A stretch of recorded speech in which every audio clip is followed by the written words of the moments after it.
但也终将担起洛神族的九阳灵智。抱歉，让一让。别再来烦我！不太有印象了。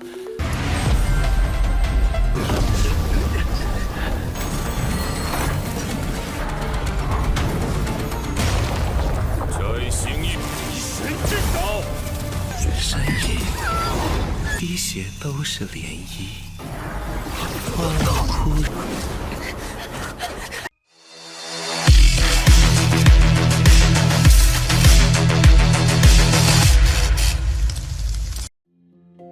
Halo semua, selamat datang di Ruang Sinema. Bagaimana kabar kalian semua? Semoga selalu sehat dan baik-baik saja.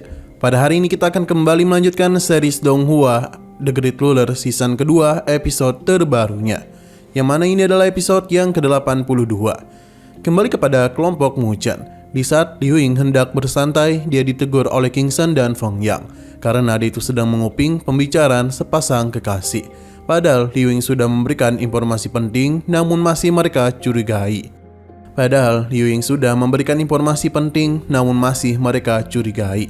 Bagi King Shen, rekan dan teman itu adalah hal yang berbeda. Alhasil, Liu Ying pun mendekati mereka, namun sebagai pasangan muda, mereka juga tidak ingin diganggu. Alhasil, Liu Ying dan kelompoknya pun memilih tempat lain. Padahal mereka ini sudah menjadi rekan, tapi seakan-akan menjadi tawanan yang diawasi. Sementara di Muchan sendiri, Loli yakin kalau Liontin Giok itu sengaja dikirim oleh seseorang. Muchan telah memeriksanya dan memang ada aura peninggalan kuno. Jadi, Liu Ying tidaklah menipu mereka. Sesaat kemudian, ada beberapa orang yang melintas dan sepertinya mereka juga pergi ke peninggalan tersebut, yang menandakan kalau kepingan Giok itu bukan hanya satu saja. Liu Ying berkata kalau di sana ada buah spiritual yang mampu membantu seseorang melewati rintangan fisik di dalam Yiji.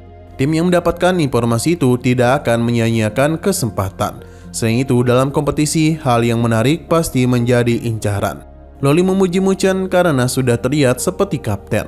Alasan Muchan tertarik bukan hanya karena buah itu saja, namun fenomena akar roh kayu yang. Ia pernah membaca buku tentang hal tersebut, di mana ada jamur roh 9 yang tumbuh dari kayu yang memiliki energi yang paling murni. Sayangnya, ada satu hal yang sulit untuk Muchan beritahu kepadanya. Loli mengingatkan perjanjian mereka untuk saling terbuka. Alhasil, Muchan mulai bercerita kalau di Gunung Sengling, ia mendapatkan metode kultivasi teknik tubuh ilmu keabadian. Jamur roh 9 langit merupakan salah satu dari harta karun langit dan bumi. Itu cocok untuk melatih ilmu keabadian. Loli belum pernah mendengar tentang teknik tersebut, karena sepertinya tidak termasuk dalam daftar 99 teknik tubuh. Tapi ternyata teknik keabadian merupakan peringkat 4 dari 99 teknik tubuh, pendahulu dari tubuh abadi yang tak pernah mati. Sontak saja hal itu membuat Loli terkejut. Mereka harus merahasiakan hal ini dari orang lain, karena hal itu sangatlah penting. Begitu tersebar, bahkan level Jizun surgawi pun akan iri. Ini jugalah alasan mengapa Muchan ragu untuk memberitahunya. Ia tidak ingin melihat Loli dalam nasibnya. Ia tidaklah ingin melibatkan Loli. Muchan sepertinya akan mengambil resiko besar itu. Anggap saja ini semua adalah modal untuk menjadi lebih kuat di masa depan. Semua itu demi Loli dan ibunya. Mendengar hal itu, Loli merasa kasihan kepada dirinya sendiri. Karena Muchan berani menghadapi segala rintangan, sementara ia ditakdirkan untuk tidak sebebas itu. Pada akhirnya dia akan memikul tanggung jawab suku Lausan. Jika Muchan benar-benar menempuh jalan yang bahkan diinginkan oleh Jizun surgawi, Loli berjanji akan selalu berdiri di depannya. Sesaat kemudian Muchan mendengar sebuah keributan yang mana semua itu berasal dari Hu Yiying. Muchan mengenalinya karena mereka sempat berselisih. Loli juga mengenalinya karena Hu Yiying pernah mengikuti pelatihan di Linglu. Muchan berpura-pura tidak ingat karena tidak mau berurusan lagi dengannya. Hanya saja Loli mencurigai sesuatu di antara mereka. 但也终将担起洛神族的九阳灵智。抱歉，让一让。别再来烦我！不太有印象了。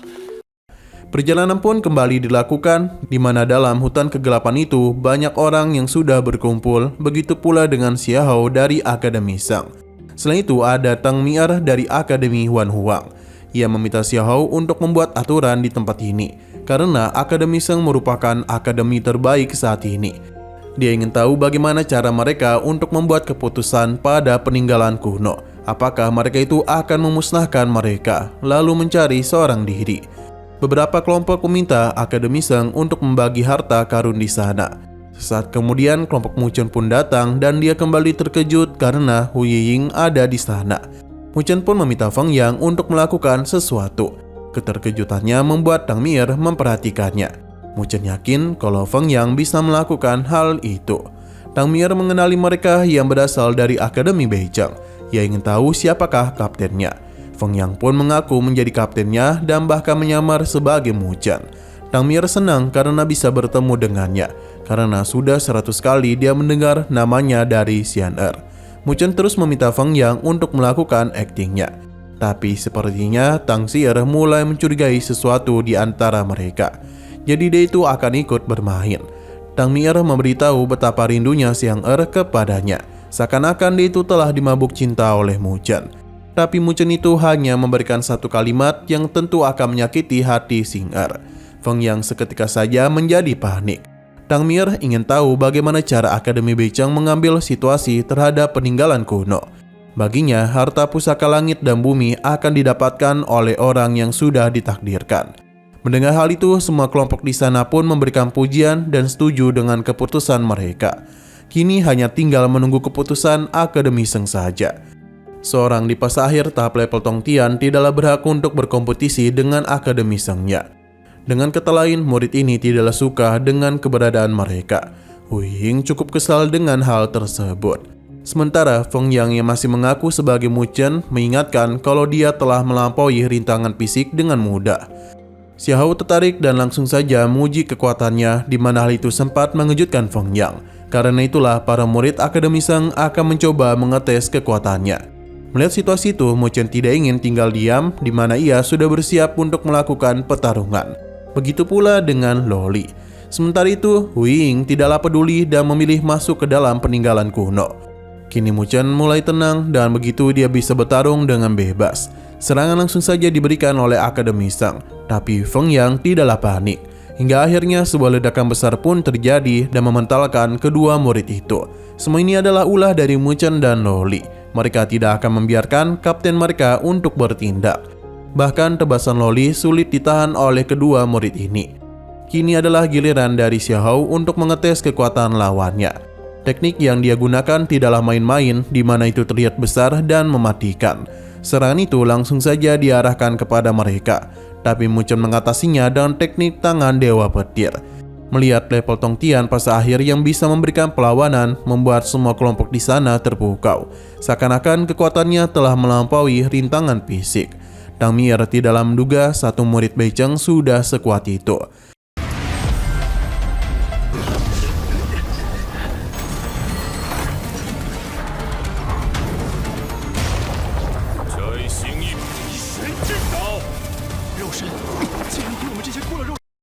Tapi sesaat kemudian cahaya emas muncul yang menandakan kalau tempat ini memang memiliki harta karun. Beberapa murid mulai masuk karena tidak ingin ketinggalan dari Hu Yiying. Karena semua orang sudah pergi, maka Akademi Sheng juga ikut pergi. Tapi sebelum itu dia ingin tahu namanya. Mu Chen sendiri menyamar menjadi Mu Feng Yang. Hal itu membuat Feng Yang ketakutan dan tidak ingin lagi berakting menjadi Mu Chen.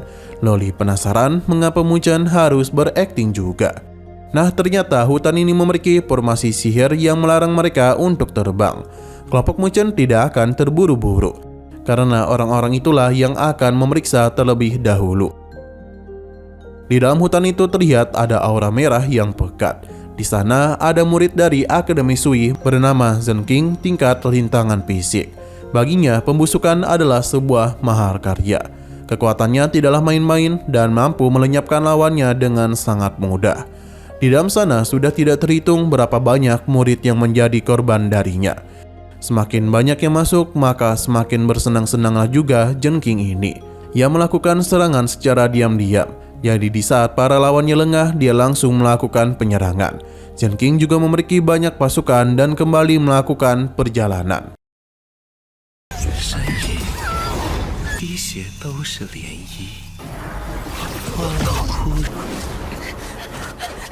Kembali ke tim Mu Chen, suasana sunyi itu membuat mereka kebingungan. karena banyak tim yang telah masuk namun tidak ada satupun suara pertarungan.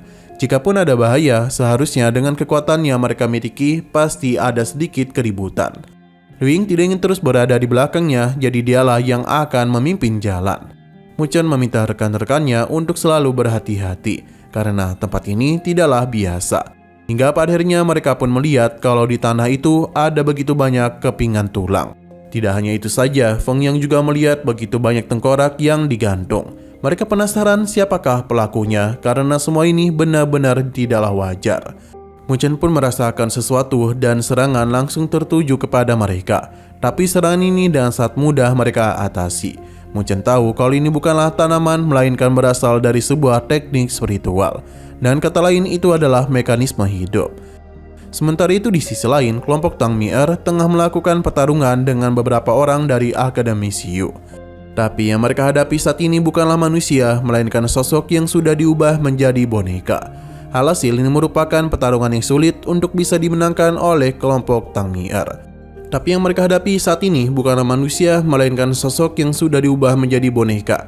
Alhasil ini merupakan pertarungan yang sulit untuk bisa dimenangkan oleh kelompok Tang Mi'er. Berbagai serangan terus tertuju kepada mereka.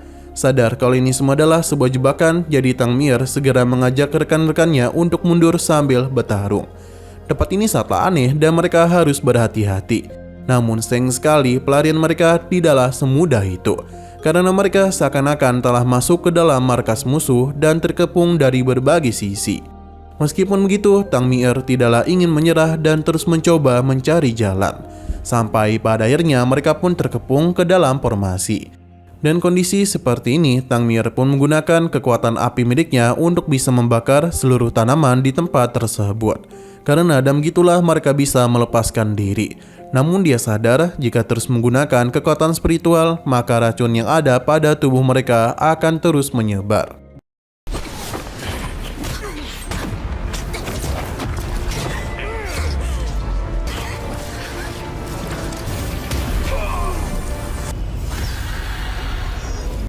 Di tengah semua itu mereka pun mendengar sebuah suara, di mana itu ternyata berasal dari Xiao Hao. Sambil tertawa dia membuat penawaran dengan Tang Mi'er. Namun sayang sekali lagi seru-serunya, episodenya pun harus bersambung dulu. Tapi sebelum kita akhiri, seperti biasa kita akan melihat preview bagian selanjutnya. Saat ini tim Mu Chen masihlah berurusan dengan berbagai tanaman yang ada di tempat tersebut. Tanaman itu sangatlah banyak. Sementara itu kelompok Tang Mi'er akan melakukan pertarungan. Entah musuhnya siapa, apakah Akademi Sheng atau Akademi Sui. Namun yang jelas pertemuan kembali terjadi antara kelompok Mu Chen dan juga Xiao Hao. Dan sayang sekali rekan dari Tang Mi'er harus menjadi korban. Setelah pertarungan itu usai, mereka pun menemukan keberadaan dari buah spiritual. Tapi sepertinya itu hanyalah sebuah jebakan yang dibuat oleh orang-orang Akademi Sui.